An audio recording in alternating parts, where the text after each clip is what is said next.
Hello అండి. అందరికీ నమస్కారం. అందరూ ఎలా ఉన్నారు? ఈరోజు నా డే రొటీను ఉదయం నుంచి మధ్యాహ్నం వరకు ఎలా గడిచింది, ఈరోజు నేనేం వంట చేశాను అనేది ఈ వ్లాగ్‌లో మీరు చూసేయండి. రేపు ఉదయాన పెసరట్టు వేద్దాం అని జెప్పేసి ముందు రోజు నైటే 2 గ్లాసుల పెసలు, ఒక గుప్పెడు బియ్యం, 2 స్పూన్‌ల మినపప్పు వేసి 1కి 2 సార్లు శుభ్రంగా కడిగి వాటిల్ని నానబెట్టేశాను.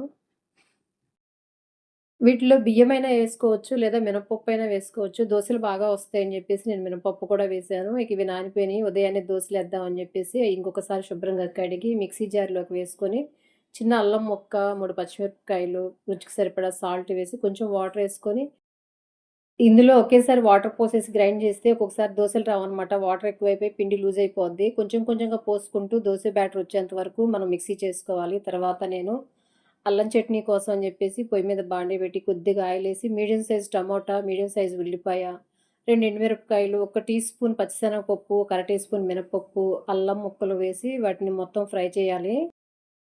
అవి ఫ్రై అయిపోయిన తర్వాత మిక్సీ జార్‌లోకి తీసుకొని 4 వెల్లుల్లిపాయ రెబ్బలు, కొంచెం కరివేపాకు, కొంచెం బెల్లము, రుచికి సరిపడా ఉప్పు, ఒక టీ స్పూన్ ధనియాల పొడి వేసుకొని, అందులో కొంచెం సరిపడా వాటరేసుకొని చట్నీలాగా మనం గ్రైండ్ చేసుకోవాలి. ఇక తర్వాత దోసలు కూడా వేసేసాను.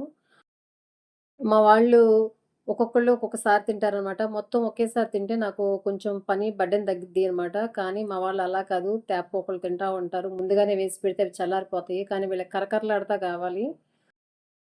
ఇక ఇవి గబగబా ఏసేసాను. ఎవరు తింటారో ముందు వాళ్ళకేసేసిచ్చి నేను గూడా ఫ్రెష్ అప్ అయ్యాను. నేను కూడా బ్రష్ చేసేసి టిఫిన్ చేశాను. ఇంకా తర్వాత మామూలే గదా! ఇంట్లో ఉండేది ఊడవటం, కడగటం, తుడవటం ఆ పనులన్నీ అయిపోయిన తర్వాత ఇక కర్రీ చేద్దాం అని జెప్పేసి కర్రీ దగ్గరికొచ్చాను. ఈరోజు మా కర్రీ ఎగ్ మలై కర్రీ. మా వాళ్ళు ఇది కావాలని జెప్పేసి ఆర్డరేశారు.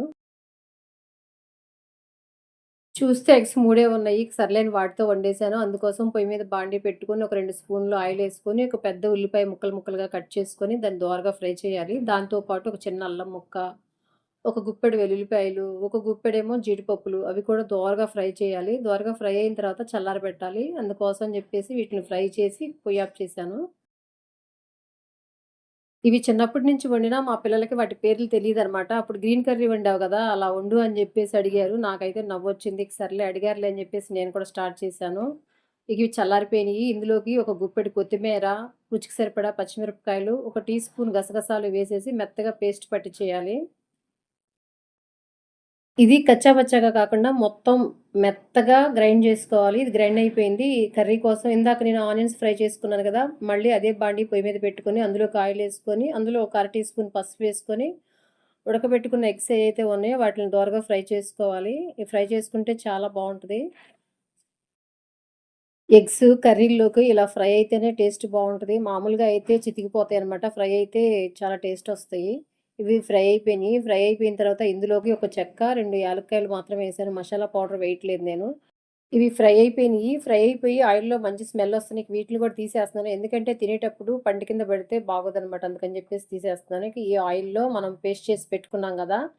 అది వేసుకొని మొత్తం పచ్చి వాసన పోయేంత వరకు ఆయిల్ పైకి తేలేంత వరకు ఫ్రై చేసుకోవాలి. మంట మీడియం ఫ్లేమ్‌లో గాని, లో ఫ్లేమ్‌లో గాని పెట్టుకొని హైలో పెడితే మాడిపోద్ది. ఆ పేస్ట్ మొత్తాన్ని కలుపుతూ ఉండాలి. లేకపోతే అంటుకుపోద్ది. అందులో వాటర్ అంతా ఇనికిపోయి ఆయిల్ పైకొచ్చేంత వరకు ఫ్రై చేసుకోవాలి. ఇది లో ఫ్లేమ్‌లో పెట్టి తిప్పుతా ఉంటే మొత్తం ఫ్రై అయిపోయిందనమాట. ఆయిల్ పైకొచ్చేస్తుంది. చూసారు గదా! ఆయిల్ ఎలా పైకొచ్చిందో. ఇప్పుడు ఇందులోకి ఒక టీ స్పూన్ ధనియాల పొడి, రుచికి సరిపడా సాల్ట్ వేసుకొని అది కూడా మొత్తం కలిసేలాగా మిక్స్ చేసుకోవాలి. ఇవి కూడా వేసిన తర్వాత మొత్తం ఒకసారి కలుపుకున్న తర్వాత ఆయిల్ పైకొచ్చిన తర్వాత ఇందులోకి ఒక చిన్న కప్పు పెరుగు వేసుకొని అది కూడా మొత్తం కలుపుకోవాలి.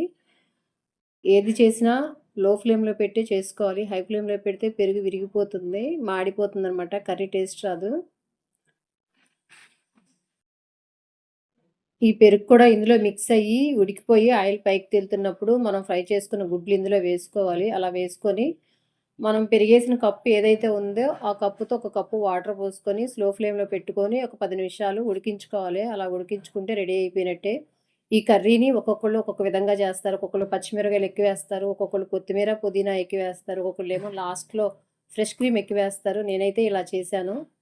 ఇప్పుడు ఎలా ఉందో తీసి చూద్దాం ఒక 5 నిమిషాలు అయిపోయిన తర్వాత.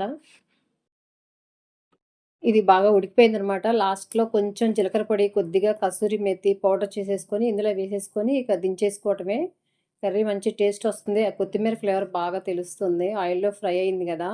ఇక స్టవ్ ఆఫ్ చేసేసుకొని ఇందులో ఫ్రెష్ క్రీమ్ వేసేసుకోవటమే. నేనైతే ఫ్రెష్ క్రీమ్ వేయట్లేదు. నా దగ్గర మీగడ ఉందనమాట. దాన్ని మిక్సీలో వేసి కొంచెం పేస్ట్ లాగా చేసేసి ఇంక దీనిపైన వేసేస్తున్నాను. కర్రీ చూడటానికి చాలా బావుంది. తిన్నా కూడా చాలా బావుంటది. మా పిల్లలు దీని స్మెల్ చూసేసి ఇంకొంచెం ఎక్కువ చేయొచ్చు కదా అని చెప్పేసి అడుగుతున్నారు. ఇక ఇది రెడీ అయిపోయింది. దీని మీద క్రీమ్ వేసేసి సర్వ్ చేసుకోవటమే. ఎలాగో లంచ్ టైమ్ అయిపోయింది. ఈ కర్రీ మంచి స్మెల్లొస్తుంది. ఇది రోటీలోకైతే చాలా బావుంటది. చూస్తుంటేనే నోరూరుతుంది. రైస్‌లో కన్నా రోటీలోకి చాలా బావుంటది. ఇక లంచ్ చేసేసిన తర్వాత నాకు పెండింగ్ వర్క్ ఒకటుంది. అది కంప్లీట్ చేయాలి. ఎప్పటినుంచో బ్లౌజ్‌కి వర్క్ చేస్తున్నాను. అది కంప్లీట్ అవ్వట్లేదు. కుదిరినప్పుడల్లా కొంచెం కొంచెంగా చేస్తున్నాను.